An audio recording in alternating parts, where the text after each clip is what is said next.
L'Iran avertit les États-Unis, ils n'ont pas le droit de bloquer le détroit d'Ormuz puisque justement la Russie et la Chine pourraient s'en mêler et cette guerre pourrait prendre des proportions inégalées, inespérées. Il y a une réaction des gardiens de la Révolution qui vient de tomber il y a à peine 10 minutes de cela, qui affirme que toute approche de navires militaires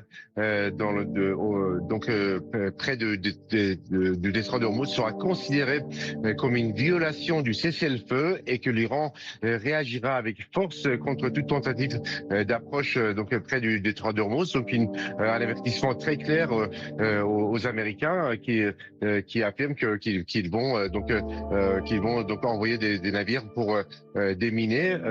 Donc c'est un avertissement particulièrement ferme de la part des gardiens de la Révolution. Pas question de céder aux conditions américaines. L'Iran est prêt à l'escalade dans le conflit actuel, dans ce bras de fer, puisque Téhéran à la fois contrôle ce détroit d'Ormuz, impose ses conditions, et il n'est pas question que l'Iran cesse ou cède aux pressions des États-Unis, alors que Téhéran estime avoir gagné la guerre de 40 jours. Et donc c'est à Téhéran, selon le pouvoir iranien, c'est à Téhéran de poser ses conditions pour un accord définitif pour mettre fin à la guerre. Pourrait induire à une troisième guerre mondiale. C'est ce que nous dit justement Slavoj Gazi, qui est actuellement à Téhéran et qui lui a les meilleures infos, les infos les plus proches du gouvernement iranien, et il peut nous les faire paraître le plus vite possible.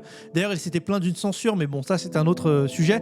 Mais malheureusement, c'est ce qui est en train de se passer, une égalisation de ce conflit qui va conduire à un soulèvement de la Russie, de la Chine, qui ne pourront plus acheminer leurs ressources pétrolières dans leurs pays respectifs. Ce qui va conduire aussi à une augmentation du prix de l'essence pour nous Français, bien plus qu'elle l'est actuellement, puisqu'on parle de tous les pays alliés à l'Iran qui ne pourront plus profiter de ce pétrole-là, donc ce qui va le rarifier encore plus, et ce qui va justement induire l'Iran à lancer une guerre totale en attaquant potentiellement des pays européens, des pays dans lesquels on habite, puisque nous, on sera obligé de se mêler de ce conflit-là. Si une grosse puissance comme la Chine, la Russie s'allie pour attaquer les États-Unis, la France, par son devoir civique, sera obligée de défendre les États-Unis et on devra rentrer dans cette guerre-là totalement absurde. Et on l'a vu en Allemagne, ils commencent à fermer les frontières et à forcer les jeunes à justement faire ce service militaire-là et à potentiellement se préparer à une guerre. En France, on pourrait potentiellement avoir le même cheminement et avoir la même problématique. Ça fait très peur, j'en conviens, et c'est loin d'être terminé.